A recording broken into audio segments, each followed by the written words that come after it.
there was a time when we felt we needed to play music that appealed to us, and we believed it would appeal to audiences. Yes. Obviously, we slowly got professional, or as professional as we did, and there were dipstick surveys done, and long story short, we then started to play music that research told us the audiences would like. Wanted. It wouldn't necessarily deeply resonate with my personal choice, okay? Unless it was my show. Use the same thing on television. You obviously are a very strongly opinionated person. I know that. Okay, to say the very, very least. Yes. And yet, you're a moderator, you're a host on TV, and you're talking to a bunch of people who are as fiercely opinionated as you are, one way or the other. Yes.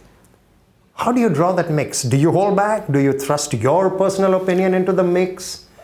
So to begin with, to take your sort of radio analogy, the difference, of course, between what is done on radio and what is done on news is that news, and they teach us this on the first day of journalism school, day one, that news is not about what you want to know.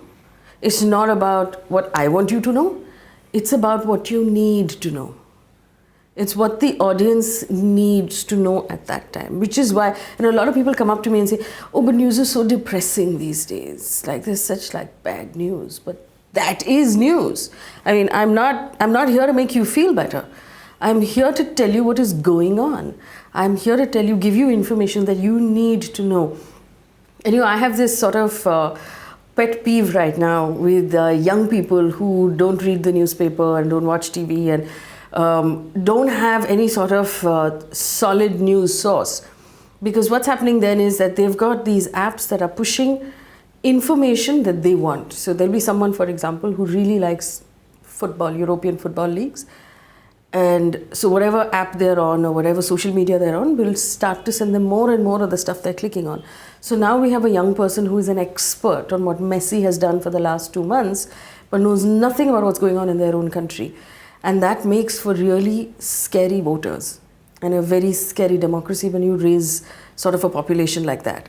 So my point is that when choosing a story, we can't, and there are news channels that are doing this, that are sort of agreeing with the majority opinion because that way they get larger viewership. But that cannot be the case. You have to necessarily tell people what they need to know. Not what they want to know, not what they'd like to know, not what makes them feel better, not what panders to the emotions of the mob, for example. It has to be delivered like vitamins.